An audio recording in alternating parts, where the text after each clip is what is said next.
Bonjour mes chers, comment allez-vous? Ça va bien, je l'espère.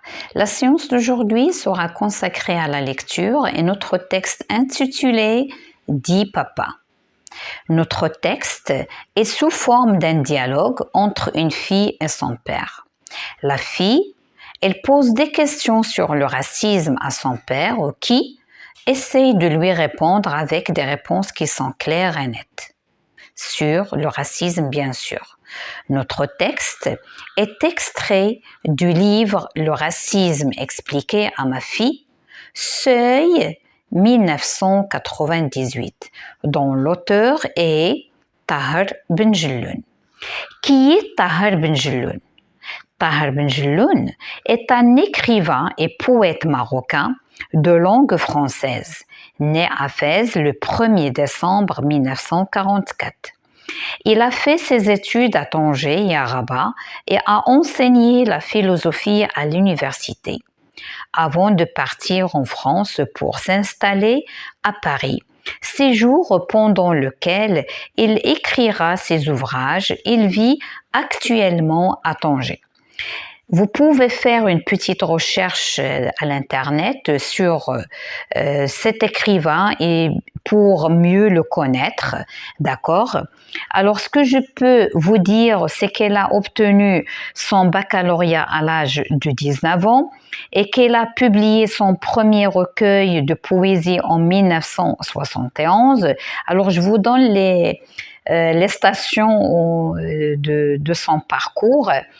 Et en 1998, elle publie Le racisme expliqué à ma fille. C'est un livre dans lequel il cherche à faire comprendre les raisons du racisme en France. Benjelloun, qui habite à Paris, lorsqu'il habitait là-bas, il a reçu la Légion d'honneur du président Sarkozy en 2008. Alors, vous pouvez faire, j'ai dit, une petite recherche et vous allez trouver son parcours d'études et sa vie personnelle. Maintenant, on va commencer notre lecture. Dis papa. Dis papa, c'est quoi le racisme? Le racisme est un comportement assez répandu, commun à toutes les sociétés, devenu, hélas, banal dans certains pays parce qu'il arrive qu'on ne s'en rende pas compte. Il consiste à se méfier et même à mépriser des personnes ayant des caractéristiques physiques et culturelles différentes des nôtres. Quand tu dis « commun », tu veux dire « normal » ? Non. Ce n'est pas parce qu'un comportement est courant qu'il est normal.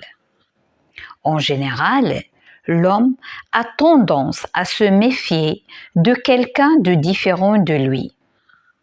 Un étranger, par exemple.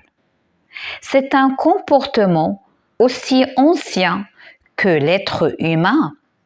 Il est universel. Cela touche tout le monde. Si ça touche tout le monde, je pourrais être raciste? D'abord, la nature spontanée des enfants n'est pas raciste. Un enfant ne naît pas raciste. Si ses parents ou ses proches n'ont pas mis dans sa tête des idées racistes, il n'y a pas de raison pour qu'il le devienne. Si par exemple, on te fait croire que ceux qui ont la peau blanche sont supérieurs à ceux dont la peau est noire, si tu prends au sérieux cette affirmation, tu pourrais avoir un comportement raciste à l'égard des Noirs. C'est quoi être supérieur? C'est par exemple croire du fait qu'on a la peau blanche, qu'on est plus intelligent que quelqu'un dont la peau est d'une autre couleur, noire ou jaune. Autrement dit, les traits physiques du corps humain qui nous différencient les uns des autres n'implique aucune inégalité.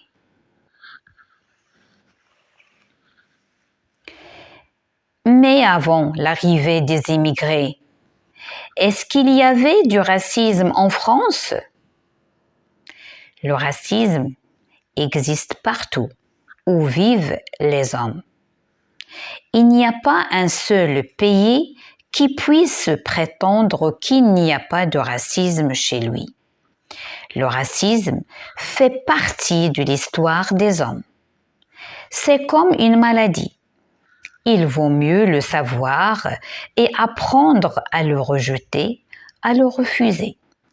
Il faut se contrôler et se dire, si j'ai peur de l'étranger, lui aussi aura peur de moi. On est toujours l'étranger de quelqu'un.